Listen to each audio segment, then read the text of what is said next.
Mayfield and Beloved presents Camp Here and There, Episode 6, The Norms of the World.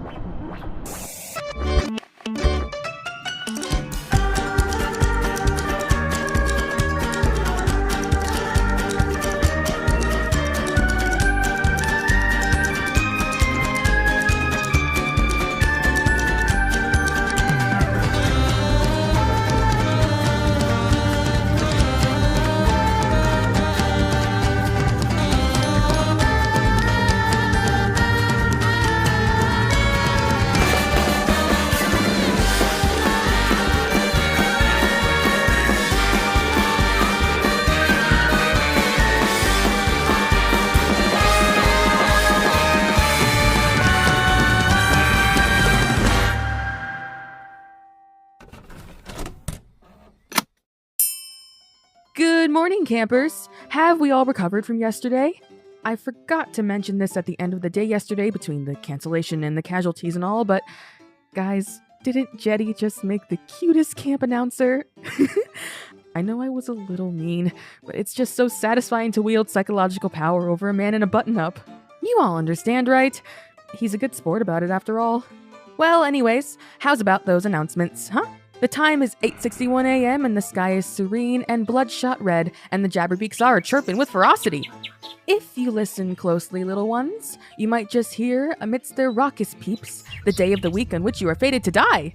I hear a different day every time, and boy, does that raise a lot of questions. Like, am I immortal? Am I already dead? Or is it just confirmation that it's all of our seemingly insignificant decisions which determine where life will take us next? It's probably not the last one, because Jedediah says he pretty much always gets Thursday. Alright, let's see here. Cabin dung beetle. Cabin dung beetle, though I personally admire your particularly enthusiastic approach towards opposite day, I regret to inform you that Lucille has made it known that she wishes for you all to face some sort of consequence for the wanton damage to camp property and staff. Thus, you'll be responsible for setting and cleaning the mess hall for all 3 meals this whole week. I promise you, chipmunks, I tried to convince Lucille that after canceling opposite day yesterday, further punishment would be cruel and unnecessary. I mean, it's clear to me that you all didn't even do anything wrong. Like, okay, sure, yesterday was challenging for Counselor Juniper, but he'll be fine. Right, Juniper? He'll be fine. Today's breakfast is raw honey and silver, starfish salad, and eggs of a color I simply cannot fathom. Matthew at it again with those extra eye cones. For today's activities, Wait. Hold on. Where is the activity list? Hey, Jedediah? No? Well, where is it then? You think... Alright. I'm sorry, kids. It appears the list has gone missing, which does lead us into the final announcement I was planning to deliver this morning. Things are still going missing. I first mentioned this issue in the context of my personal effects alone, but after receiving countless reports from counselors, it's undeniable that this is a camp-wide issue. Either this is another unexplained weather phenomenon, or someone very sneaky, very dexterous, and very clever, has been stealing from the residents of Camp Here and There. Probably not, Counselor Joshua. I'm sure that all of you immediately think Joshua when you hear about creepy, losery behavior, but let's be real. Joshua is not smart enough to pull this off. Anyway, investigations into this phenomenon are ongoing. Please keep your important things close to your person and within your sight, and remember the one thing you cannot, under any circumstances, allow a man to steal: your heart. Today's activities will proceed as planned, but I don't exactly remember what they are. You all can commence with breakfast, and I'll be right back. Okay, I got a reprint. This morning, you'll all get the chance to scrape glowing moss off the rocks of the lake, after which Counselor Gracie of Cabin Tarantula Hawk will show you the proper way to imbibe the moss in order to attain maximum awareness. Counselor Marisol of Cabin Grasshopper is inviting you all to birdwatch the jabberbeaks and sawbone finches, and Cabin Tarantula Hawk's resident craftsman, Counselor Warren, is opening the creativity cabin for some relaxing eye color decorating, now with painless needles. Ah, the memories of being a child and injecting my irises with raspberry red. All right, campers, you go back to eating. See you all at lunch!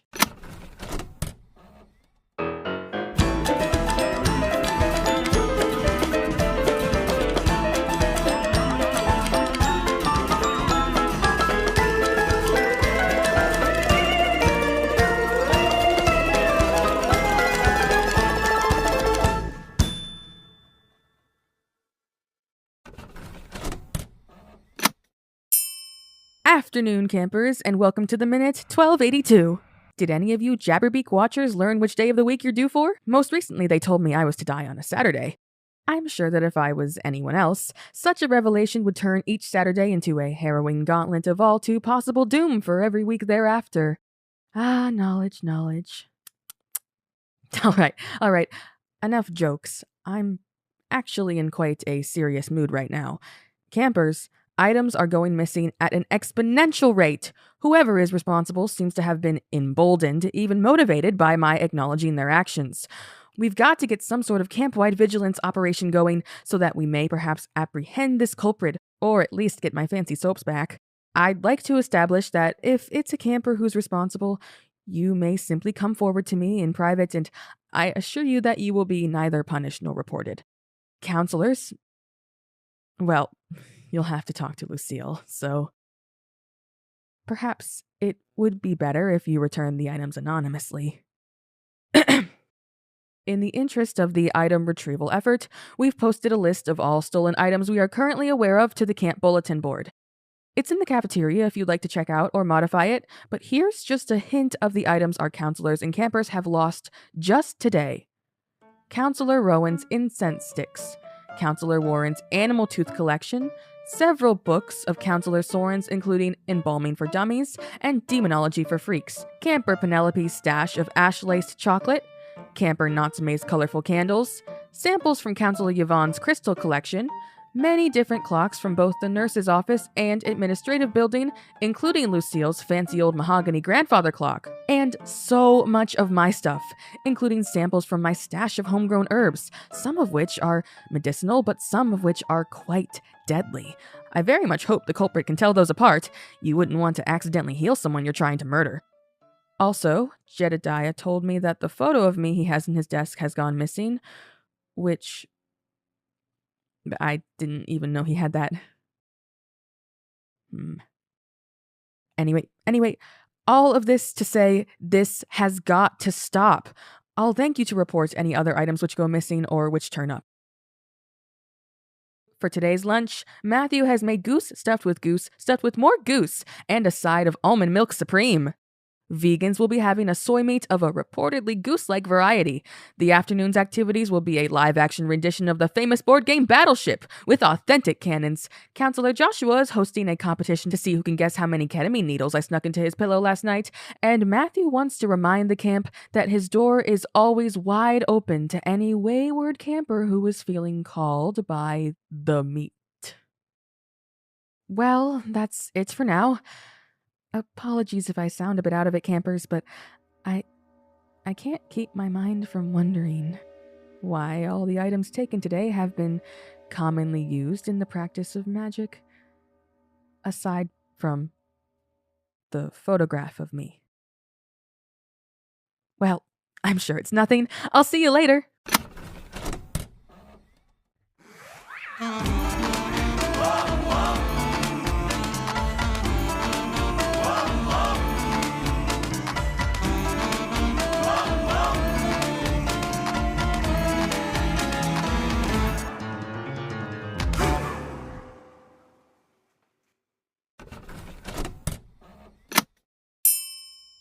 Breathe, sweetheart, breathe.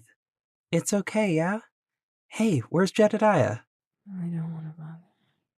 What's that? I don't want to bother him about this. Nonsense. He's your, you know. It's announcement time anyway. Good evening, campers. The time is 1903, and it appears we know who the culprit is. Well, Marisol and I know. I guess you'll have to take our word for it. It's... It's the Elephant Man. Campers, I have to admit that in retrospect, I've been seeing him around all week. I didn't want to raise an alarm because it was never a clear sighting around the grounds. Just a pinkish shape in the window at night, a blood-stained blur in the underbrush. Plus, my mind is not exactly... that is to say, I have a history of... well, either way, there's no denying it now. The Elephant Man who caused such a stir on the first day of camp has been traipsing around the campgrounds, pilfering trinkets of significance from each one of us in turn. It happened down by Cabin Grasshopper. I was out behind it, picking flowers for my concoctions, when above me I heard an odd, scrabbling noise. I looked up to see him, a tall, lanky man with a pink elephant mask, clambering out of the cabin window, cradling a porcelain tea set in his long arms. Oh, tell them about the robe. Right, yeah, it's kind of funny. He updated his wardrobe. Last time I saw him, I knew that his outfit was familiar. This time, I saw it clearly. Hospital scrubs. Pale, aquamarine scrubs like a nurse would wear. And what's more, this time he had a... Was it a robe? I thought it was a cape. Definitely a robe. All right, a robe. A purple star-patterned wizard robe, the kind you'd get from, like, a costume store, with satiny stars. It was absurd in retrospect, and every piece was covered in faded brownish stains. Mm-hmm. And of course the cartoonish pink elephant mask. Well, the very sight of him made me feel too sluggish to yell, run, or even politely confront him. That peculiar effect he has on me and me alone, it may seem. I wonder if he can control it, if he wants me to feel drugged.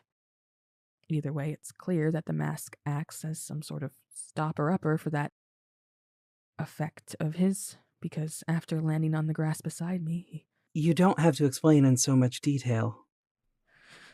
No, He landed on the grass beside me, looked over me, reached up for his face, and tilted his mask upwards, just enough that I could see the way his lips curled at the edges, the gleam of his tombstone teeth, and the wave of nauseating, headaching exhaustion that hit me when I saw his face. So close to mine. I collapsed. I simply could not stand. I could hardly bring myself to breathe. I couldn't see his eyes. I suspect my heart will stop if I ever do, but I could tell he was staring at me, taking me in, aching to remove his mask and devour me wholly. And then he dropped Marisol's tea set to the ground. The kettle cracked and split, and he didn't seem to notice when a shard of china struck his calf. He just stared at me, his lips wet, and with every time I blinked, it got harder and harder for me to open my eyes again. The man began to slowly lower himself, to bend his knees and meet me on my level, to extend his arms like a mother welcoming her newborn child. I didn't have it in me to care. I wasn't scared. I observed dully, like a doll atop a shelf, as this strange man gave in to his temptation to steal me away. And then Marisol came charging at him. I didn't, mean to. That's not something I'd normally do. It was just, I understand. It's the effect he has. The effect he has. Yeah. She charged in and tackled him to the grass, and with the source of my lethargy now excised from my field of view, I felt my energy immediately begin to return. All the feelings I'd been too dull to feel came rushing into my body. Fear, curiosity, disgust, the sense of violation, the sense of objectification. Anyway, Yes, right. I used all my newfound willpower to quickly push myself up, and when I did, the man was gone. he just got away. I don't really know if he overpowered me or what. Can't recall. I was in a really weird state. Somehow he'd gotten away, and as the sense of lethargy began to recede, to be replaced by a feeling of feeling bad, his laughter rang out through the trees. Are we sure it was his? Who else would have been laughing in the trees? It just sounded so commercial, right? Kind of like a cartoon prince. A shockingly handsome laugh, yes. Campers, I don't know what to do about this, frankly. I could keep some caffeine or maybe amphetamine on me. Maybe.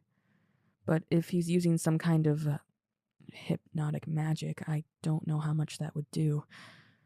Marisol and I will try to convince Lucille that there's something serious going on, and until then, I advise you all to keep your valuables close.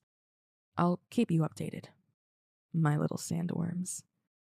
Tonight's dinner is seaweed spaghetti and brine and mini hot dog buns. Just the buns. Oh, and vegans get mustard. And tonight's group activity will be evil board games. Only the most evil board games allowed. Snakes and weasels! Spin the evil eye! Truth or death! Monopoly! Keep track of your things. And remember, I love you all very much. Have a good dinner.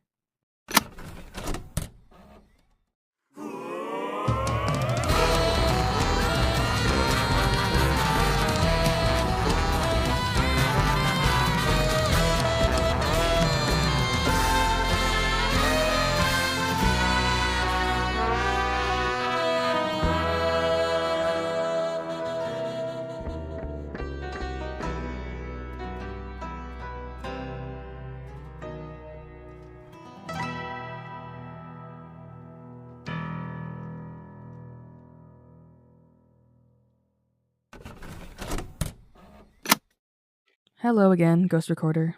It's 25:25 p.m. and once again time for me to talk to a machine. Actually, it's been pretty nice to actually talk about my problems lately, even if it is to a tape recorder that I pretend is haunted.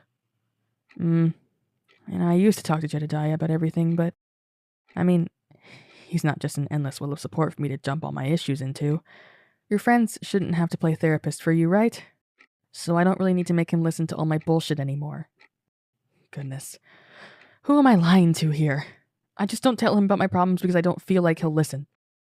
Nobody will. Or at least nobody will do anything about what they hear. I tried to tell Lucille about the Elephant Man, and she just did her whole something non-committal about handling it, but I really have my doubts. So, like every camp issue that doesn't merit a punitive response, it's my problem to solve. Marisol said that I should definitely tell Jedediah about this. This is the first time in a long time I've felt like I was actually in danger. Maybe it'll be enough to make him react.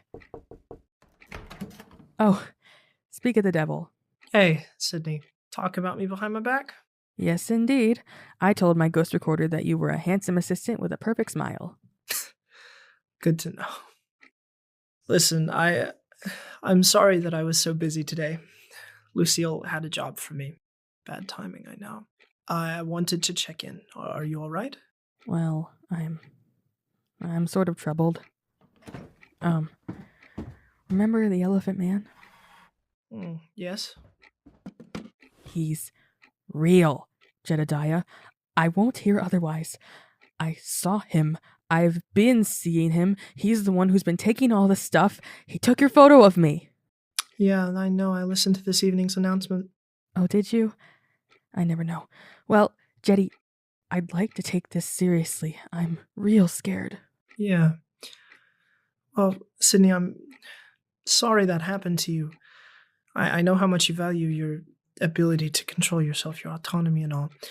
So, to be affected that way, it has to be specifically uncomfortable for you. I'm sorry.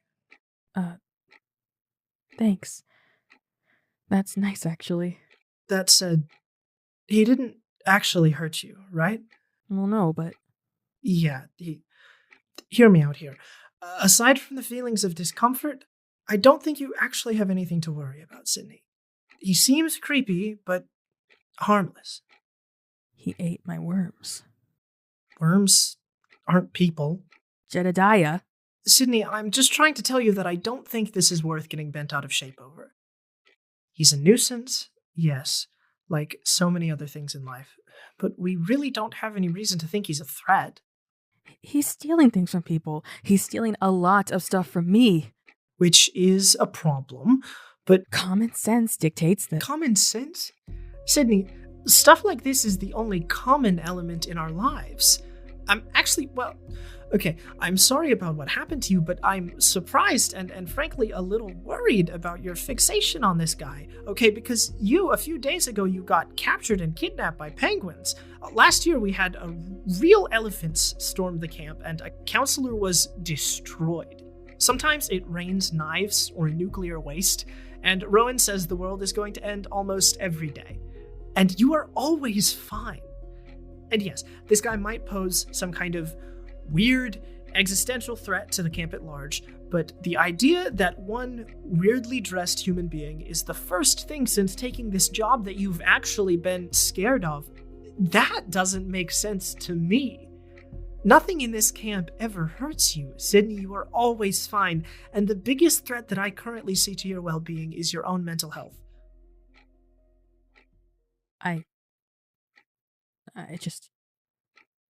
He feels like he wants to do something with me. I will try to do something about him, okay? Lucille usually listens to me, and barring that, I can work on the alarm system, see if I can figure out why it won't catch him. But if our time working this camp can teach us anything, it's that you don't need to waste your energy worrying about this. Yeah. You're probably right. That alarm hasn't worked in years. I'll do something. Just try and focus on staying mentally healthy and all. Do you want to play chess with me tonight? Sydney, I'm busy. Right. Your project. My project. I can't remember the last time we played.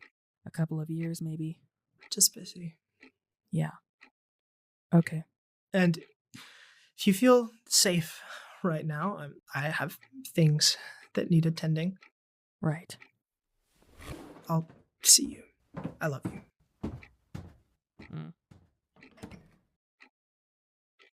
Whatever.